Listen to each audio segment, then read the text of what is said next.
Cover नहीं करता हूँ मैं, मेरे आसपास की 5-6 किलोमीटर में मैं कवर नहीं करता। अभी दोबारा से जिम जा रहा है, मेरे पास कस्टमर, रिपीट कस्टमर बहुत ज्यादा है इस टाइम पे। अब कस्टमर क्या है, थोड़ा क्लेवर भी हो गया है और वो चाहता है कि अगर मैं पैसे एक्सपेंस कर रहा हूँ तो जिसको आइडिया नहीं है वही सोचता है कि मुझे कहाँ से कितना सस्ता मिल जाए। क्योंकि जब आप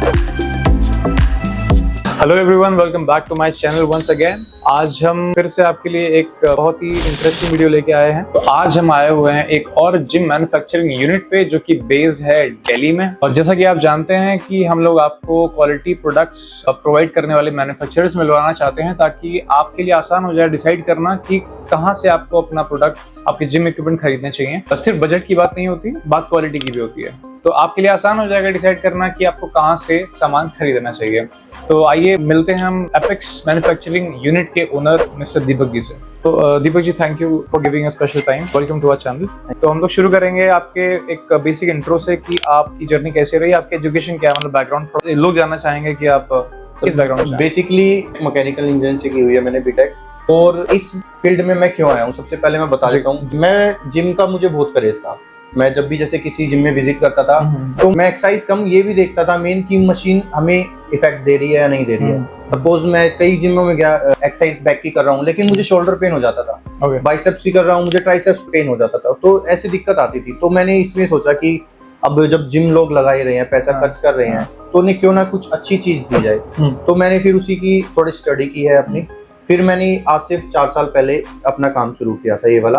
और परफेक्ट हम मैकेनिज्म जो भी हमारा होता है ना, जैसे आप बोल सकते हो हम इंपोर्टेड मशीन्स पे पैटर्न पे काम करते हैं जो भी होता है। तो ये आपका जो मोस्टली क्लाइंट्स हैं वो कौन सी स्टेट से आते हैं, कौन से एरिया से? क्लाइंट ऑल ओवर इंडिया कहीं से भी आ जाते हैं, जहाँ से भी। जैसे मैंने असम में भी लगाया हुआ है सेटअप, एमपी में भी, छत्तीसगढ़ में भी लगाया हुआ है, बिहार में मेरे आना करते हुए 10 से 15 सेटअप है मेरे बिहार के अंदर। हरियाणा में भी लगाता हूँ, दिल्ली में भी लगाता हूँ। तो कवर नहीं करता हूँ मैं, मेरे आसपास की 5-6 किलोमीटर में मैं कवर नहीं करता हूँ। अच्छा, दिल्ली के अंदर? हाँ, दिल्ली में मेरे आसपास की 5-6 किलोमीटर में कवर नहीं। कोई रीजन है उसका? रीजन ये होता है जितना जैसे पास होता है तो क्लाइंट को अगर कुछ भी सपोज करो, मैंने पहले एक जिम लगाया था स्टार्टिंग में, तो उसमें क्या इशू आई, मैंने जैसे गारंटी भी हम कवर करते हैं, उसमें कोई नट बोल्ट होता है वो कोई लूज हो गया, तो कस्टमर ने बिल्कुल हमें बोला कि नट भी आप ही टाइट करके लेके जाओगे। तो यही रीजन है कि मैं पास में नहीं लगाऊंगा।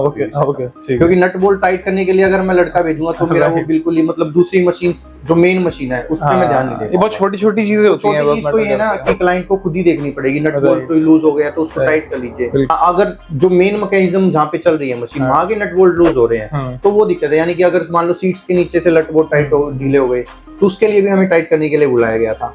वो यहीं पे था, 4 किलोमीटर पे ही है जस्ट। तो इसलिए मैंने फिर डिसाइड किया कि मैं आस-पास नहीं दूंगा।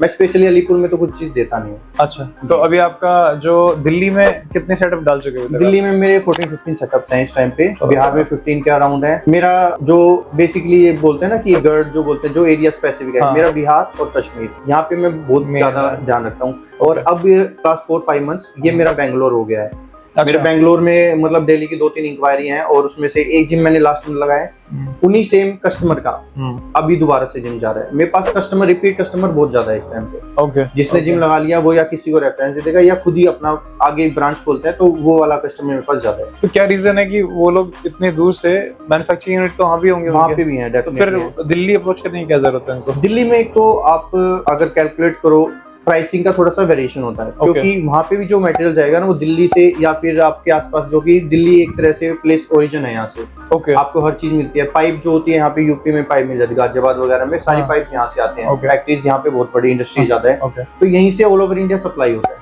अच्छा। अब प्राइसिंग मान लो जो यहाँ पे आपको 10 रुपीज है, वहाँ पे जाके वो 15-16 तक पहुंच जाता है। लेकिन जब यहाँ से आप 10 रुपीज प्राइस लोगे, उसके बाद ट्रैवलिंग डालोगे तो 12 तक ही पहुंचता है। आपकी सेविंग होगी 3 रुपीज पर केजी के हिसाब से, जो भी है 3 रुपीज की सेविंग है। तो इसलिए क्लाइंट प्रीफर करता है यहाँ पे। और फिर होते क्वालिटी। अगर मैं कैलकुलेट से बताऊँ, नाम बता देता हूँ आपको, मेरठ अराउंड 300 मैन्युफैक्चरिंग यूनिट है वहाँ पे। ऐसी दिल्ली में भी अराउंड 50-60 मैन्युफैक्चरिंग यूनिट है। हर कोई डील कर रहा है। अब कस्टमर क्या है, थोड़ा क्लेवर भी हो गया है। वो चाहता है कि अगर मैं पैसे एक्सपेंस कर रहा हूँ तो मुझे क्वालिटी का प्रोडक्ट मिले। बिल्कुल। अब अदर मैन्युफैक्चरिंग पे जाते हैं क्लाइंट, तो उनको क्या होता है, सर हम ये बना देंगे। हर चीज के लिए बोलते हैं कि हम ये बना देंगे। आपको फोटो दिखा देते हैं, हाँ ये बन जाएगा। फोटो होती है आप इम्पोर्टेड की। किसी को भी एक्चुअल में मशीन नहीं दिखाई जाती है कि हमारी क्या मशीन मिलेगी हमको। क्या फर्क आ सकता है फोटो में और रियलिटी में? फोटो में एक फोटोज तो आपको इम्पोर्टेड के हैं, अगर आपके पास प्रॉपर मशीन नहीं है, आप एक तरह से आइडिया से उसको बनाओगे मैन्युफैक्चरिंग, आइडिया से बनाने में आपको एक्चुअल मेजरमेंट नहीं होगी उसकी, एंगल प्रॉपर नहीं होगा, तो ये आपका सारा जो भी होगा मतलब हिट दूसरी मसल्स करेंगे, या कि बैक की कर रहे हो तो दूसरी मसल्स पे काम करेगा, मतलब मैकेनिज्म ही रॉन्ग हो जाएगा आपका पूरा। ये डिफरेंस आता है उसके अंदर।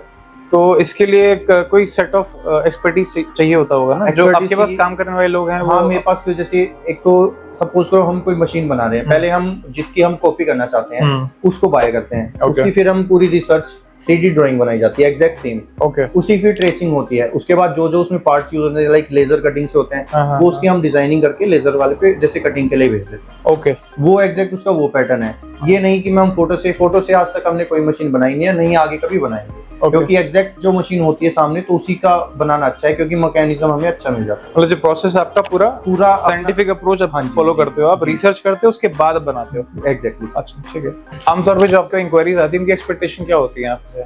सर देखो, एक्सपेक्टेशन मैं बता देता हूँ। अगर क्लाइंट स्टार्टिंग में जैसे जिम ओपन करना चाहते हैं तो क्लाइंट ना किसी को भी मतलब अगर मेरे पास डेली की 50-60 इंक्वायरी है तो उसमें से 10 कस्टमर ऐसे होंगे जिसको नॉलेज है जिम की, बाकी किसी को भी ना आइडिया नहीं होता है। तो जिसको आइडिया नहीं है वही सोचता है कि मुझे कहाँ से कितना सस्ता मिल जाए। क्योंकि जब आप कोई भी चीज फर्स्ट टाइम बाय करते हो ना तो आपको ये लगता है कि मुझे जितना चीपर मिल जाए, लेकिन क्वालिटी पे उस टाइम पे लोग सोचते हैं। सपोज करो एक मैन्युफैक्चरिंग अदर है, अब फर्स्ट कस्टमर उसको प्रेफरेंस देगा जो सस्ता देगा। बिल्कुल सही बात है। ठीक है, अब उसको नॉलेज है नहीं, लेकिन जब वो ट्राई कर लेगा इक्विपमेंट को, जब उसको पता लगेगा कि मेरी मशीन तो आप चीपर के रेट में बहुत बेकार मशीन दे देंगे, तो वो डेफिनेटली जब नेक्स्ट जिम ओपन करना है ना तो खुद भी अच्छी जिम में लेता है और दूसरे बंदे को भी गाइड करता है कि हाँ मैं ये चाहता हूँ कि कोई भी कस्टमर जैसे मशीन बाय तो अपने आसपास फीडबैक जरूर दे किसी भी को, अगर कोई जिम ओपन करना चाहता है कि पर्टिकुलर मैंने यहाँ से मशीन ली थी, वहां से आप मत लेना। ये मैं ये चाहता हूँ मैं।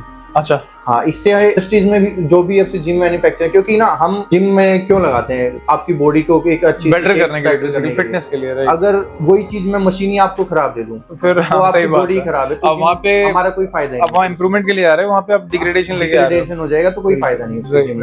ये सही कह रहे हो आप। आजकल क्लाइंट भी ऐसा ही है, उसको सब कुछ सस्ता चाहिए। जी, ये रियलिटी है। तो इस केस में मैंने खुद मशीन यूज करी है। मैं अब आपने जगह का नाम लिया, जगह का नाम नहीं लेते हम लोग, मेरठ या दिल्ली की बात नहीं करते, कोई बात नहीं। हम लोग बात करते हैं कि क्वालिटी क्या मैटर करती है, स्टेशन की कॉस्ट क्या होती है। सस्ते में स्टेशन तो मिल रहा है, जी मिलता है, देखने में सेम है, बट फंक्शनैलिटी उसके छोटे छोटे पार्ट जो होते हैं उनकी लाइफ ऐसी होती है कि 2-3 महीने में वो एग्जॉस्ट हो गया। उसके बाद क्या करोगे आप, उसका जुगाड़ करोगे, नया भी लाओगे, उसकी भी लाइफ 2-3 महीने होती है।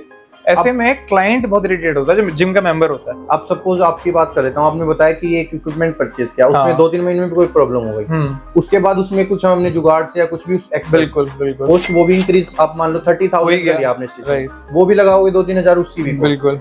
अब मेन डिफरेंस कॉस्ट ऐसे करते करते अब चीज ऐसी ले लीजिए जो गारंटी के साथ आपको प्रोडक्ट मिले, कि आपकी वो जो सारी कॉस्ट है वो एक ही बार पे करनी पड़ेगा आपको, बार बार चीज ये चीज ना आदमी एक्सपीरियंस से ही सीखता है। आप जो बता रहे हैं ना ये चीज, जैसे कि अब मैंने एक बार मैंने सोचा सस्ता ले लेता हूँ मैं और बाद में इंप्रूवमेंट करता जाऊंगा, होता ऐसा नहीं है। एक बार 3 महीने कोई चीज खराब होगी, फॉर एग्जाम्पल केबल टूट गया, केबल को चेंज करने के लिए बंदा होना, सामान मंगवाना, इसमें भी 3-4 दिन का टाइम लगता है, इजिली लगता है। और अगर पुली टूट गई आपकी, तो या तो सीट का एडजस्टमेंट खराब हो गया, उसको एडजस्ट करने में 5 से 6 दिन हो सकता है, लग जाता है। इसी बीच में जिम में क्या हो रहा होता है, एक मेंबर या 10 से 10 मेंबर जो उससे परेशान हो रहे होते हैं वो ब्रेक हो जाते हैं, वो रोज शिकायत करते हैं। अब वो लॉस तो मैं जोड़ ही नहीं पाऊंगा।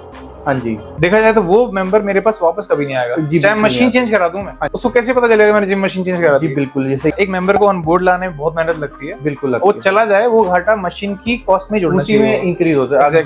सब कुछ लॉस आपको सिर्फ आपके जिम सेटअप में ही, बिल्कुल। आपने आज ले लिया 4 लाख का, लेकिन क्लाइंट नहीं आ रहे हैं तो वो लॉस भी आपको उसी में जुड़ेगा। बिल्कुल सही बात। अब मेन ना क्या होता है, बहुत एक फोकस किया जा रहा है कि आप इंटीरियर बेटर करो। इंटीरियर पे इतना ध्यान दिया जा रहा है कि इंटीरियर बेस्ट होना चाहिए। मशीनें ऐसी हैं, ये ऐसा नहीं होना चाहिए। आप इंटीरियर भी उसी हिसाब से रखिए जिस हिसाब से आपकी फीस ली जा रही है, और प्लस आप मशीन क्या यूज कर रहे हो। अब आप इंटीरियर पे लगा रहे हो 10 लाख रुपए, 15 लाख रुपए, मशीन ले लेते हो आप वही नॉर्मल सस्ती सी, कोई फायदा नहीं है। मैं खुद ही बोलना चाहूंगा, मैंने इस पे भी एक वीडियो बनाया हुआ है, उसमें मेंशन किया है कि आपकी इंटीरियर की कॉस्ट आपके टोटल बजट से 20 से 30% मैक्सिमम होनी चाहिए, लास्ट मैक्सिमम लास्ट है। और लोग उस पे यकीन नहीं मानोगे 50% से ऊपर चले जाते हैं, वो वर्थलेस होता जाता है, क्योंकि हर साल मॉडिफिकेशन चाहिए होता है। जी बिल्कुल होता है। और आपका एक साल बाद फिर से पैसा खर्च करोगे, वो उसकी आप कॉस्ट ही रिकवर नहीं कर पाओगे, उसकी इन्वेस्टमेंट तो वापस आएगी, कैसे वापस आएगी, वही नहीं आएगी। तो अगर आप मान लो कोई जिम लगाता है तो हम इन्वेस्टमेंट जो उसका रिटर्न ऑफ पीरियड है तो हम ये चाहते हैं कि 1 से 2 साल के अंदर उसकी इन्वेस्टमेंट रिटर्न वापस बिल्कुल आ जाए। बिल्कुल और अगर कोई प्रीमियम डालता है तो 3 साल के अंदर उसकी रिटर्न आ वापस जाने चाहिए, राइट।